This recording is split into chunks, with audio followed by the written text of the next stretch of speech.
Most excellent Theophilus. Episode 1 of Painting with Jedi. While I expected to be painting or finishing those three, I only focused on the Mon Calamari Sniper from the Rebel Commandos pack, showing off some of the other things I'm working on. I'm using the Rebel paint set from Legion along with the Vallejo basic set. This is my favorite pen, favorite brush. This is my buddy boy who I'm going to boop with my favorite brush. He likes it too, apparently. A little too much. Silly dog. Cute little guy. Boop. Alright, so starting off, my father likes blue, and I'm really making this for him, so I'm going to use a little azure for the shirt, using the 0 point brush. Took longer on that establishing shot than I needed to, just daintily not realizing, trying to manage the camera angle and also be able to look at it to paint it at the same time. Just laying it down. I've gotten a fair amount of practice. I've done almost the entirety of the box set of Rebels, so I'm fairly used to this process.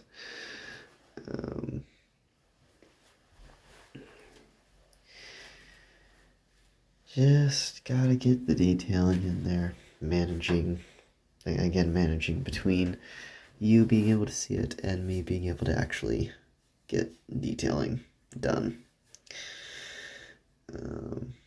These brushes are pretty decent. I still probably am not the best at washing them, but that's okay. Hobbies are for learning.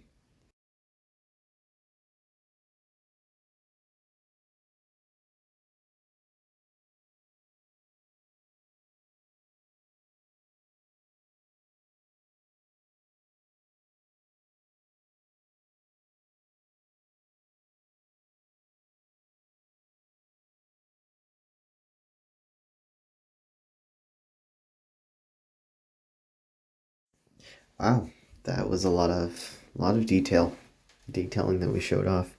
Hope that was entertaining. And now we're going to do as Bob Ross would and wash the devil out of it. This is the only time I recorded this process. The other times I actually quote-unquote washed the devil out of it, where you hold it and then you flick it with the finger to help work out the paint. Kind of like that. Not quite. Not as much with these red ones because they're the really good ones, but definitely with my older ones that are mostly only good for dry brush. Don't forget to dry them off. Do not forget to dry them off. And now, I'm trying to remember. Oh, yeah, this is where we are going to actually go over the skin again. I done a little basic, but now I was doing more detail. Getting everywhere. This is a watered down the basic orange. I tried the flight suit, but for some reason it's more of a wash. I did not want that. Just getting around there, trying to leave the eyes blank because they're going to be black. And now we're going to paint the pack the same shade of brown as I painted all the others. It's just the Vallejo brown mixed with, actually, what's the color called? The Dune Sea from the Rebel Core kit, paint set, whatever you want to call it.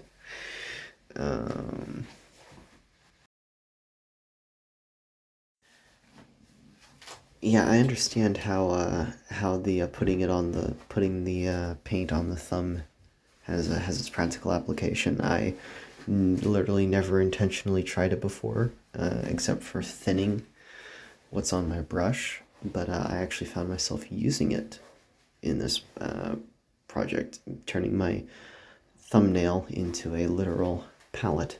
Getting the fine detailing on the straps. This is so tedious, but oddly satisfying to do. I'd be much happier doing this if I was getting paid. But in my head, especially this figurine, I'm doing this for my father. So it's a arduous labor of love. Getting this little orange guy looking good.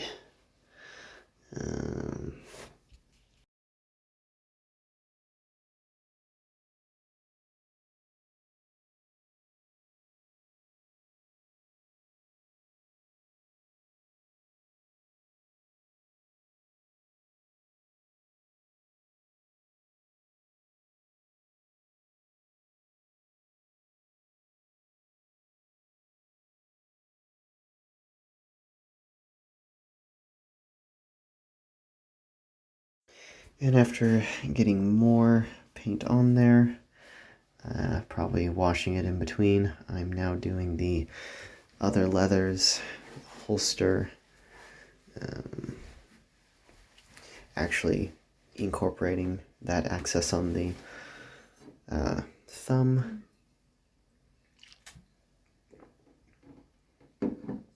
Would actually recommend. It did much help the expedience of the process. I think it's a tactic I'm definitely going to use in the future. Oh, apparently I have a cut on my index finger. I only just found out thanks to rewatching this. But yeah, that very last part in the corner I did off camera, but now we're switching to black, aka the best color that you'll use for almost everything. Using the 00 point, which is a really good brush, but it's also very tedious to clean, especially if you use white. For some reason, Vallejo, I don't know if it's just Vallejo white, but it is harder to get out of brushes than most colors. And so I was just doing the eyes, and then I tried doing the nostrils, and there was me getting annoyed at how the nostrils turned out. Now we're using, for the buckle, what's it called? Dark gray, which I bought thinking it was just a medium gray, which was wrong. I'm trying to get to the point where I'm using more out of the bottle colors, because mixing, and when you're doing projects where you're mixing and trying to keep track, washed it again, don't forget to dry afterwards. Yeah, so the Rebel Camo wash, that's what we're doing. That's what it's going to look like at the end. There's a better example where the colors are more vibrant. They're washes. They're not labeled as washes, but really they are. And the Rebel Camo, I could easily just use to shade the fabric as like a shading wash, but I'm trying to be more splotchy here so that it reads as camouflage.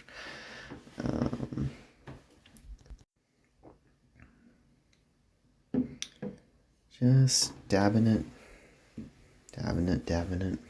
trying to be random. It's really hard for it to feel like I'm doing it randomly, but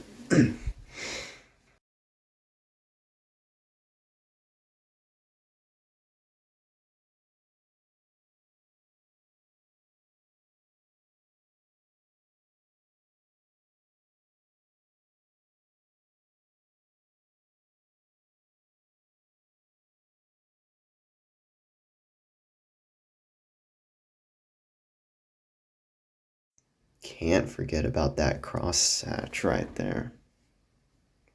There we go. Let's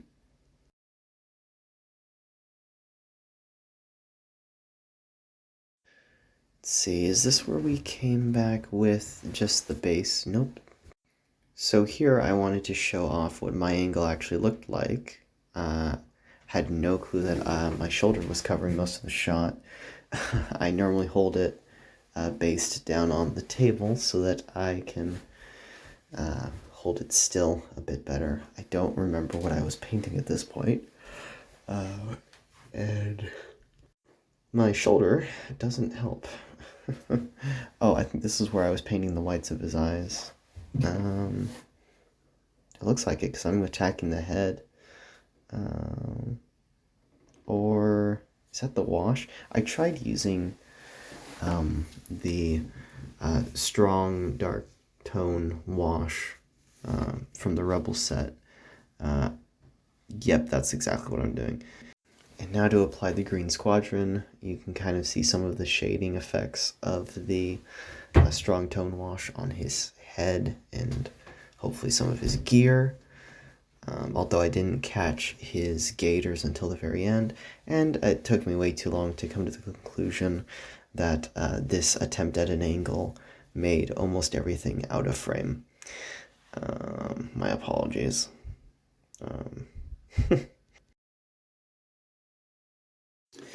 The two colors they have in the kit to make camo are not bad.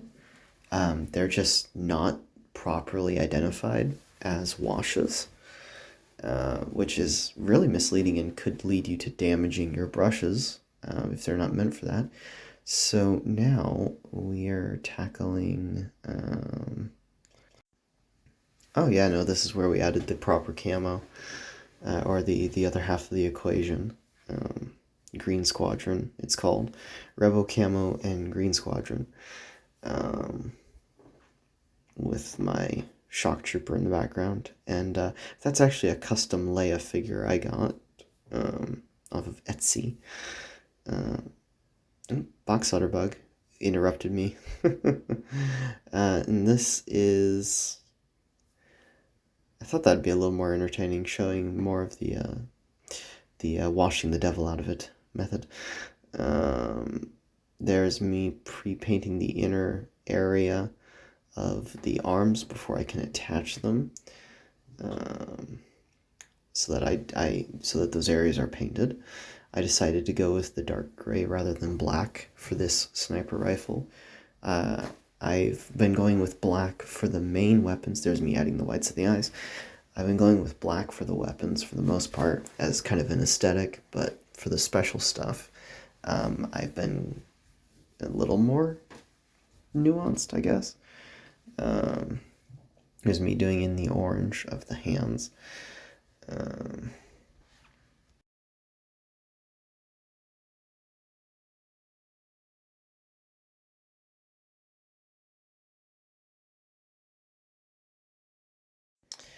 It was around this point, I think, that I had... Oh, I think I'd already removed, realizing the forearm detached.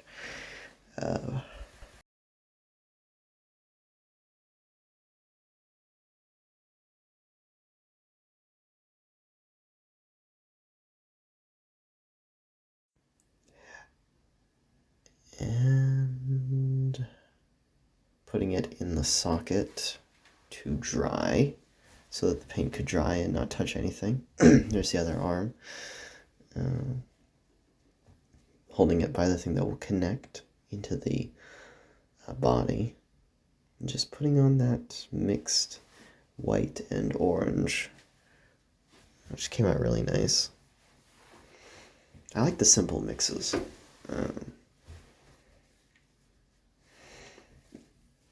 Next, we're going to use the Fleet Gray for...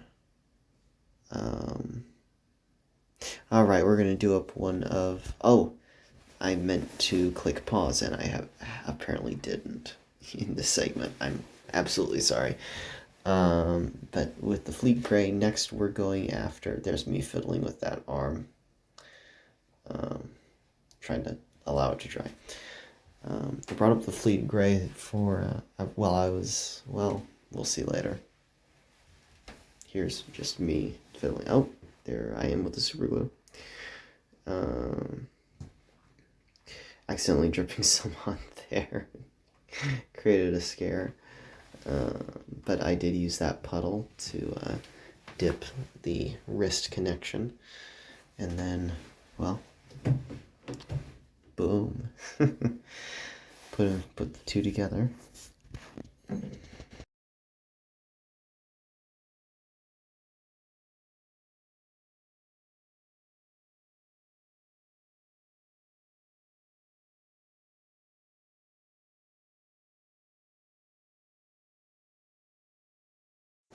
So the way I normally connect arms with these Legion figures is I'll put the dab in the receiving socket.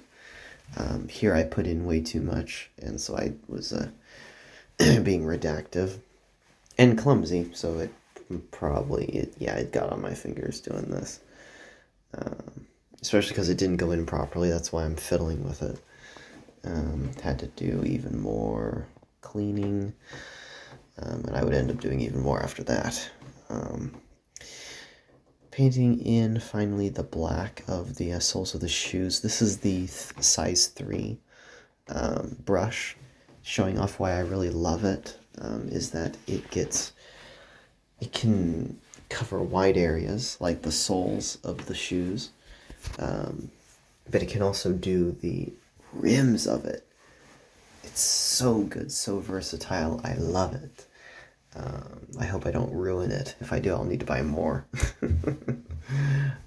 Because it's kind of the do-all. Now, here's my favorite wash in all of existence, Strong Tone Wash. Oh no, this is where I did the shading. Earlier must have been more oranging. Oh no, this is me coming... Oh no, this is just me solely handling the areas that needed muddying and darkening. Like all of the sand dune beiged areas. Boots, the gaiters, the backpack.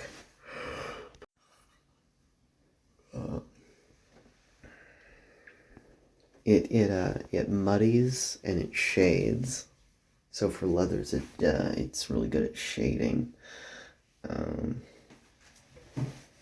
But it also gives the look of muddiness.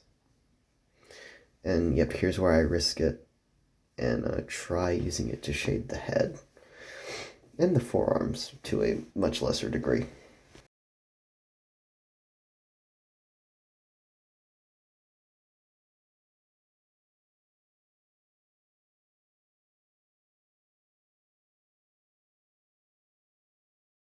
And we're coming right in on the end here after this. We'll be ready to finish it up, show it off to my father.